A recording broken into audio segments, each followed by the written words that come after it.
So let me ask you a question, a really big one. Who are you? And I don't mean your name or what you do for a living, but really, truly, who are you? Well, there's this incredible spiritual classic called I Am That, and it basically says this is the only question that actually matters. So today, that's what we're going to do. We're going to follow its pretty radical instructions to take apart our own identity and see what's really left at the very center of it all. Okay, so our journey today is going to follow the teaching itself. First up, we'll get to know the super unlikely guy behind all of this. Then we're going to get into something called the Great Rejection, which is all about stripping away everything we think we are, but we're not. After that, we'll grab onto the first real clue about our true identity, follow it even beyond consciousness, and finally we'll wrap up with the simple, direct path to find out what's actually real. All right, so who was the person who came up with all these profound teachings? Well, the answer, it's probably not what you're expecting. This is Sri Nisargadatta Maharaj. And get this, he wasn't some kind of monk living in a monastery or a university scholar. Nope, he was a family man, lived in a busy neighborhood in Bombay, and he ran a little shop selling handmade cigarettes. I mean, from the outside, his life looked totally ordinary. But what was going on inside was anything but. You know, his whole life changed because of one single, incredibly simple instruction from his teacher. And that instruction was this: focus on the pure feeling of I am. That's it. Nothing else. Just that raw sense of being. And he was told to just stay with it. So Maharaj did exactly that with total trust. And within just 3 years, it sparked this complete, total, irreversible transformation of his entire consciousness. Amazing, right? And this quote right here, it really gets to the heart of his message for all of us. See, the search isn't about trying to become a better person or finding some part of you that you've lost. It's about realizing who you've always been underneath everything else. So where do we begin this whole process? Well, Maharaj's first step is a pretty radical one. He says that before you can even hope to find out what you are, you have to just relentlessly get rid of everything you are not. He actually calls it the Great Rejection. First up, probably the most obvious case of mistaken identity, the body. And Maharaj is totally uncompromising on this point. I mean, think about it. The body is born, it changes constantly, and one day it'll die. You observe it. You say, my body, right? But the one who is doing the observing can't possibly be the thing that's being observed. So conclusion, you are not the body. And you know what? The exact same logic applies to your feelings. Joy, sadness, anger. They're just like clouds passing through the sky of your awareness, right? They show up, maybe they stick around for a bit, and then they're gone. You're the constant, changeless sky, not the temporary emotional weather passing through. Okay, but this leads us to the trickiest trap of them all. Our thoughts. But Maharaj's logic here is just inescapable. The very act of noticing a thought proves you can't be that thought. I mean, if you can sit back and watch a thought just float through your mind, then who is doing the watching? That silent watcher, he says, is so much closer to the real you than the thought itself ever could be. So, okay, this is a really crucial point.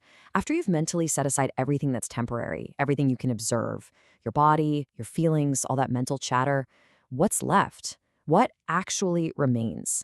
Posing this question really clears the way for the real discovery to begin. So after this whole process of elimination, what is left? Well, this is where Maharaj gives us our first real clue, and it's something so obvious, so constantly present that we almost always miss it. He calls it the sense of I am. Now, I want you to think about the moment you wake up in the morning. Before you remember your name or your to-do list or any of your problems, there's just that simple, quiet awareness of being, that raw feeling of existence, that I amness. That's the foundation. Everything else gets built on top of that. But, and this is a huge but, here's a crucial warning. Don't mistake the signpost for the destination. See, this I am feeling, as fundamental as it is, it still comes and goes. For example, you don't really experience it in deep, dreamless sleep. So it's not the final answer. Its real power is that it's a pointer, a signpost that directs your attention back inward toward the very source it came from. Okay, so what is that source? If the feeling I am is just a pointer, where is it pointing? Well, following it, that leads us to the ultimate reality in this whole teaching, and it's a reality that's even beyond what we call consciousness. This is where Maharaj makes a super important distinction between what he calls consciousness and awareness. And here's a great way to think about it. Consciousness is like the movie playing on the screen. It's got all the content, your waking life, your dreams, thoughts, feelings. It's changing all the time. But awareness? Awareness is the screen itself. It was there before the movie started, it's there during the movie, and it'll be there after it ends. It's totally untouched by all the drama playing out on it. In fact, it's what makes the whole movie possible to begin with. Okay, so the natural next question is, how do you make that leap?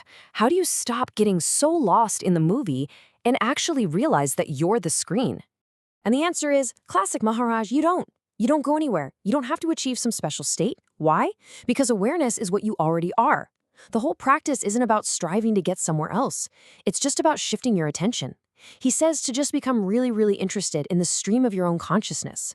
Because the more you just watch the movie, the more you can't help but become aware of the screen that it's all playing on. All right, so this brings us right to the core of the actual practice. How do we apply all of this stuff in our own lives? Well, Maharaj basically distilled everything we've talked about into one simple, super direct path. And here it is, basically in 3 steps. First, you turn your attention inward by asking the question, who am I?